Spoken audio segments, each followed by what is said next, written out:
যথার্থ। আপনাদেরকে বলার মতন কোনো সিদ্ধান্ত হলে তো আমরা বলেই দিতাম।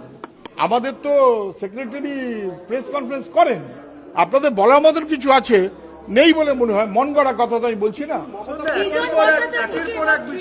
যারা যা যাবেন না। হ্যাঁ, সেটা কি আপনি জানেন মনে হচ্ছে? আমি জানি না, সৃজনও জানে বলে মনে হয় না। আমি শুনিনি, আপনি বলছেন যখন আমি শুনবো। আমি শুনিনি, ওহো আমি শুনিনি, মিটিংয়ে ছিলাম। আমার তো কাজ মিটিংয়ে বসে এটা ওটা দেখা না। যদি কিছু বলার থাকে তাহলে আমাদের পার্টির পক্ষ থেকেই বলা হবে। হঠাৎ মমতা বন্দ্যোপাধ্যায়ের কাজের প্রশংসা করছে, আমি জানি না, আপনি বলছেন আমি শুনলাম। আচ্ছা, প্রতিকুর রহমানের সঙ্গে কি কথা হয়েছে?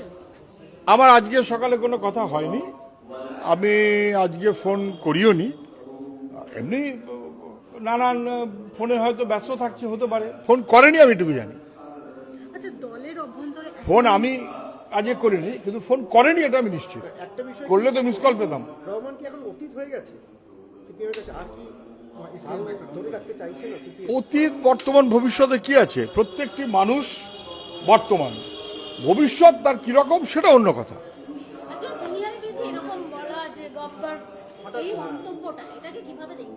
আমার দেখার কিছু নেই, যে মন্তব্য করেছে তাকে জিজ্ঞেস করুন, যদি কেন মন্তব্য করে থাকে।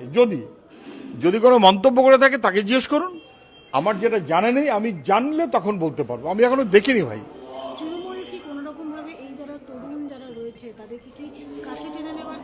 দেখুন, যদি এমনটা হয় যে যাদের বিরুদ্ধে বিষোদ্গার করে বেরিয়েছে তৃণমূল হঠাৎ তাদের প্রশংসা করতে শুরু করেছে, তাহলে বুঝতে হবে যে তৃণমূলের হাল কোথায়।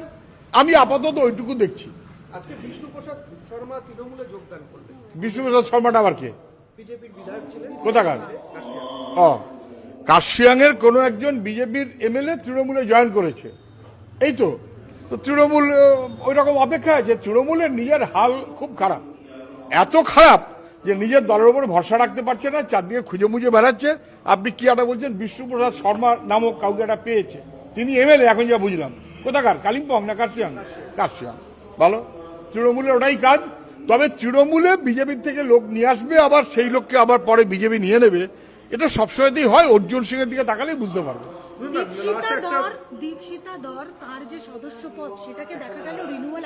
আমি জানি না, আপনি অত খুব জানেন, আমি অত জানি না ভাই। আমাদের পার্টির পদ্ধতি হচ্ছে ডিসেম্বর মাস পর্যন্ত কাজ, তার বিবেচনায় জানুয়ারি, ফেব্রুয়ারি, মার্চে আমাদের রিনিউয়াল হয়। এটা জানুয়ারির শেষ হয়ে ফেব্রুয়ারির মধ্যে আজকে 12, 14, 15, 16, 19, ফলে এখনো সেই বিবেচনা আমাদের অনেকদিন বাকিও আছে। আমি জানি না, আপনারা ভালো খবর পাচ্ছেন, খুব ভালো আপনারা খবর পাচ্ছেন, আমি বুঝতে পারছি। সেই খবর দারুণ ঠিক বলে আপনারা মনে করছেন, আপনারা বুঝতে পারছেন, আমি এখনই তা মনে করছি। একটা প্রতিকুরের একটা লাস্ট কমেন্ট বলছি, তিনি বলছেন যে প্রশ্ন করলেই দলের অন্দরে বিভিন্ন বিষয়ে প্রশ্ন করলেই কোণঠাসা হয়ে যেতে হবে। আচ্ছা, মহা মুশকিল। প্রতিকুরের কাছ থেকে কিছু শুনে আপনি আমার কাছে উত্তর নেবেন কেন? প্রতিকুরের কাছ থেকে নিন। আমাদের যদি উত্তর দেওয়ার কিছু থাকে আমরা যথারীতি ডেকে বলবো। আর আমি জানি না আজকে ঠিক করার কথা ছিল আমাদের, আমার জানা নেই। আমাদের দলের এজেন্ডা আপনারা ঠিক করে দেন কিনা জানি না। আজকে আমাদের রাজ্য কমিটি মিটিং ছিল, ইলেকশন। হঠাৎ বামেরা অনেকটা প্রাসঙ্গিক হয়ে যাচ্ছে। বামেরা বরাবর প্রাসঙ্গিক। বামেদের বাদ দিয়ে যারা শূন্য শূন্য করছে তারা বুঝতে পারছে বামেরা প্রাসঙ্গিক এবং দারুণভাবে প্রাসঙ্গিক, এবং সেটা পরে আরো বুঝতে পারবেন আপনারা, কেন সবাই বুঝতে পারবেন। আপনারা বরঞ্চ দেখুন সবাই মিলিয়ে যেন বাংলাটা সর্বনাশ হচ্ছে ওটা যেন বাঁচানো যায়। বাংলাকে সর্বনাশ করার জন্য তৃণমূল আছে, বাংলাকে সর্বনাশ করার জন্য তৃণমূলের বন্ধুরা আছে, বিজেপি তার থেকে আবার যে লোকজন নিয়েছে করুক, তৃণমূল বিজেপি, কিন্তু বাংলাটাকে বাঁচাতে হবে। আমাদের সবার কমিটমেন্ট আমাদের ভবিষ্যৎ প্রজন্মের দিকে।